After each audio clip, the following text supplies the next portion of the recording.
Hey folks, welcome back to my channel. So, thumbnails today. That's the focus. Whether you're drawing traditionally in a raw sketchbook or you're using Krita, Clip Studio Paint, Corel Painter, Photoshop, doesn't matter. We are all here to learn how to thumbnail sketch and make these doodles as good as possible. You're going to see throughout this video that I'm going to be taking some sci-fi shapes, not creatures this time, but sci-fi shapes, speed forms, some more clunky than others. It's the whole creative process that we might go through if we want to come up with a more sleek and thought out design later on. And what I'll be doing is taking some thumbnails that I find intriguing that I've done. And here's the funny thing. Everybody watching right now, you're going to look at these thumbnails appear on the document, and each one of you, you're going to like one more than the other. So the one that I end up choosing to take a little further and refine, you'll probably think, why didn't he choose that one? Or why didn't he choose number 4 or number 1? That's the beauty of these thumbnails. Everybody's going to have an opinion. That's what you want. Because at the end of the day, when you have your thumbnails displayed for a client, for your team, or for yourself, you want a plethora of current ideas and potential future ideas all rolled into one page. That's the beauty of thumbnail sketching. So you can see here I'm going through some rather Lovecraftian type shapes in the upper left, and then what happened, and this is common, is that when you start getting warmed up with thumbnail sketches, the style changes a bit. The hand pressure changes a little bit. The speed in which you draw changes. And I want you all to embrace that. So if you're sketching along with me right now, which I hope you are, start numbering these sketches and sit up straight. Let your mind flow freely on this page, whatever you're drawing on, digitally or traditionally. And just accept what is. Don't erase. Don't think that you're screwing up. One of the greatest things about thumbnail sketching is that you cannot screw up these pages. All of these ideas that we're putting on these pages will potentially become a more finalized product later on. You got to keep this raw format going.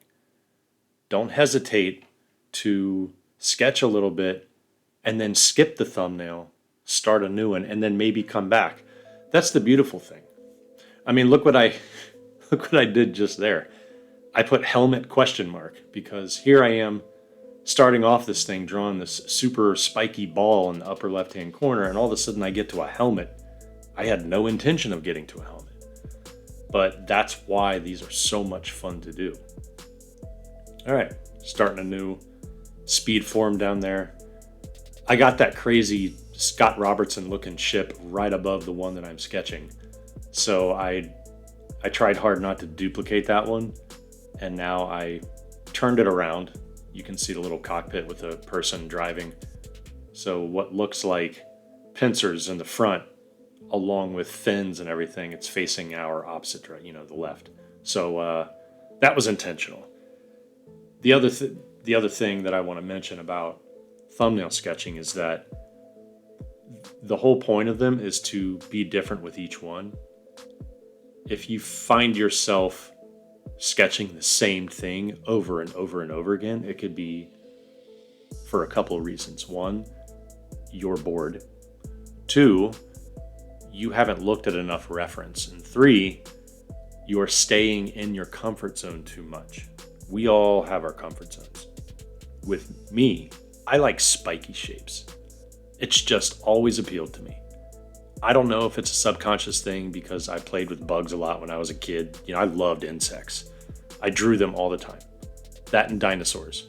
And then I mixed the two together and, I sketch creepy, hairy alien bug stuff now. That's what I do for a living. I love it. But you're going to find influences within your art. Bubbly shapes, hard surface, angular, brutalist, whatever you can think of, high fantasy, spiky tentacle shapes. Embrace that, but also try to get out of the comfort zone a little bit. And I know it's way easier said than done when you have to get out of your comfort zone, because nobody wants to do that. But when you allow yourself to do it, you allow yourself to fail, which I'm doing on this page, believe it or not. For example, the one sketch that I'm not happy with right off the bat was the one right next to the helmet on the left, where it says, the sketch that says helmet with an arrow. If you look to the left, it's the smallest one up there, and it looks like a beetle with what appears to be two pincers that look like a camel spider. I don't know what that is. I don't know if it's going to be successful later on. I don't consider it a failure. I just consider it a work in progress, more so than the other ones.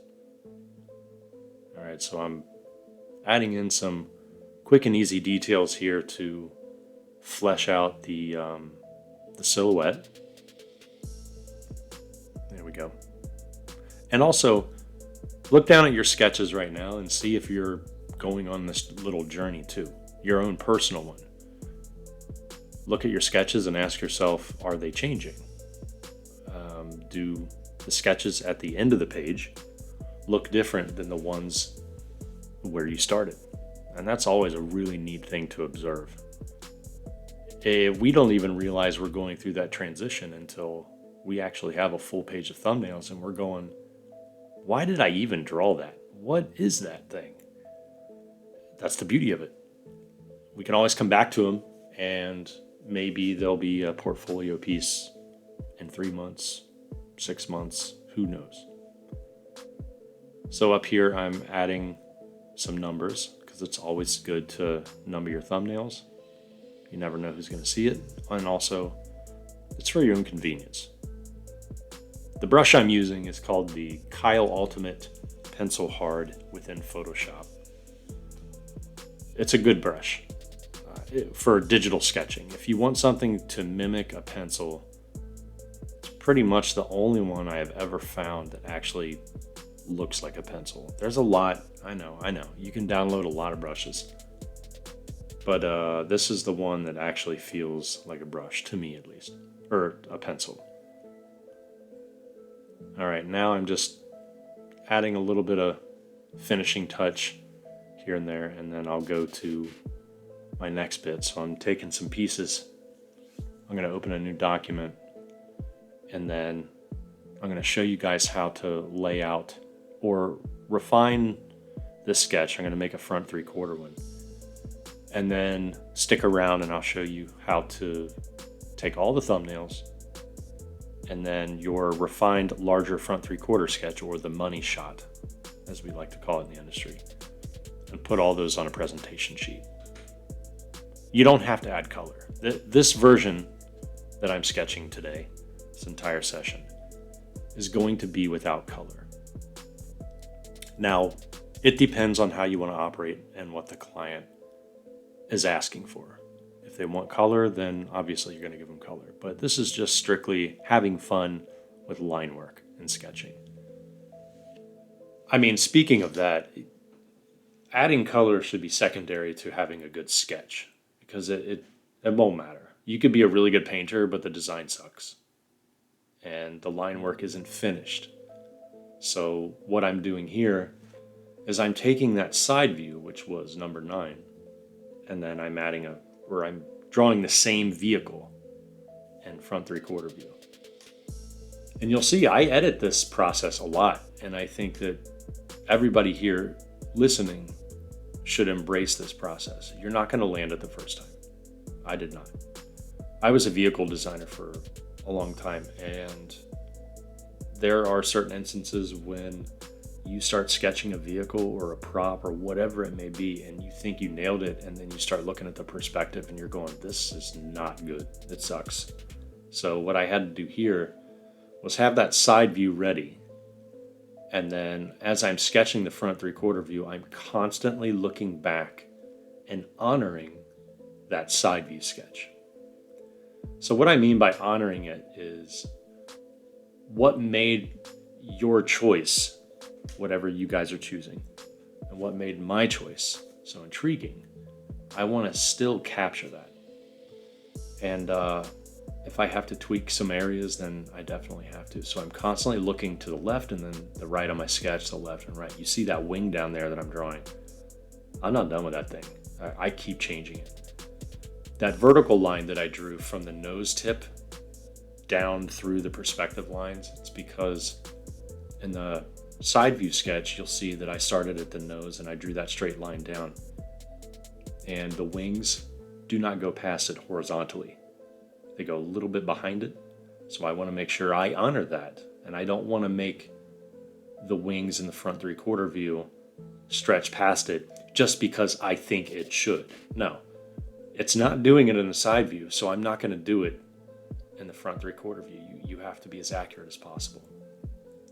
It's crucial that you can take your designs and do multiple views of that same design and still have it be your initial creation. That's tough. It's way easier said than done, especially with vehicles. And I mean, armor, helmets for characters, like it's pretty crazy. So the other thing that you'll notice I do here is adjust the wings accordingly based on that side view. So I want to stay true to it as much as I can. And at the same time, I also don't want to force the perspective to the front 3/4 view in general. I want to make this vehicle as realistic as possible view-wise. I'm always thinking ahead of what a gamer would potentially see in a game if this thing were parked at a port or, flying overhead with a slight top-down view or an aerial view. So I always got to think about how these things are going to look in production. Once it's modeled, once it's in the environments that somebody else is designing, and making sure it fits the overall feel of the game. So you can see I'm using that perspective tool, and I realized the warp tool was way better to use. Hopefully you guys are picking up some tips too. So I've been asked, what program am I using? I'm just sketching in Photoshop. I have old school medium-sized Wacom tablet. I don't even use a Cintiq. I know people think I'm crazy for that, but I've been using a Wacom for years, and while I do like Cintiqs, I just never got used to them. So I just stuck with the Wacom tablet and just been using that ever since whenever I do digital work. I still prefer traditional work, obviously, but for speed purposes and just sketching and making sure that you can correct things on the fly. I mean, digital sketching definitely has its merits. Here's a quick little front view that I'm doing. It's important that you still capture the overall feel of the vehicle or the prop that you're doing. There's not a lot of detail going into this front view. This entire layout that I'm going to be showing you here in a couple minutes, it's to kick things off hypothetically for maybe a portfolio piece, or if a client needs just a ship sketch to get things started. Maybe not necessarily even to model it, but just to get things started. I've been involved with companies before where they had no designs at all, and when you get that initial sketch out, then it invigorates the team because that's the first drawing that they had. And it's usually never, ever a full-blown render. It's more of a slightly polished sketch from a thumbnail that they liked a lot, and that you had some say-so in and what you wanted to end up with also. That's when it's so fun. If those of you listening, if you ever get to work on a brand new IP that has no artwork yet, you're very lucky if you get to work on a team like that, because you kind of can set the foundation for how things are going to look, or at least steer it in the right direction. Here's a rear 3/4 view, slight top down. This can throw off a lot of concept artists too. I had to really pay attention to what I was doing so I didn't screw it up. Actually, I still think I didn't do it right. I'll probably have to go back and and change that. But you also see how quickly you can just throw some sketches together. I mean, this is time-lapsed, obviously, but what I mean is you build a presentation with just scribbles and sketches. You can do it pretty quickly. In one sitting, I think this maybe took an hour, maybe a little bit more. I don't remember if I took breaks or not, but up here I'm just cleaning up the sketch. I want to make sure the front 3/4 is going to at least start to sell the design. And the other thing is, when you do these types of sketches, I like this sketch, but I know that if a client also liked it, chances are it's still not going to stay 100% that design as it moves through production. Because those of you that are new to the whole concept world or concept art world, you see things in 2D and it looks cool, but then once somebody models it, all of a sudden the flaws come out. So you can't necessarily immediately pass judgment on whether or not something is sellable based on what it looks like in 2D. That's one of the hardest things about my job, about concept art in general, is if it looks awesome in 2D, that is not a guarantee that once it's in game, it's going to look just as cool. It might actually look hideous because, seeing these things in angles and crazy shapes, it just goes back to the need to make it readable. All right, so now I'm just laying out my presentation piece. Notice how I just didn't copy and paste the entire thumbnail page as is, because I want to make sure that these pieces fit to tell a story. So what that means is, in the upper left-hand corner, I started. And then you'll notice that the new presentation page I'm making, that I'm pasting these things on, as you move to the right, the side view sketch number 9 is the second largest on the page, and then that's followed by the final image on the far right, the one that takes up 1/3 of the entire page.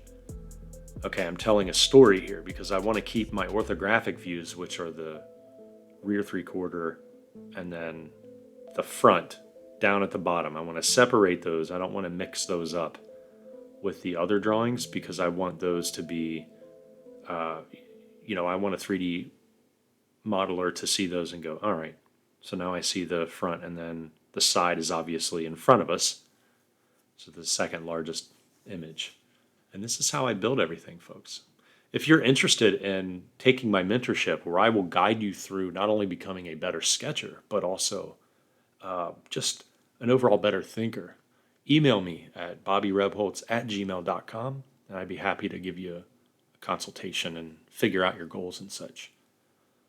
I'm also running a creature design for film and games class that you can still sign up for. Check the links in the description below. And we also have a Discord. It's a bustling community. So many people are joining every day, sharing their journeys about being an artist. So it's really great to see. Hopefully you filled your sketches or your sketch page with something awesome today. And bid you all farewell. Peace out.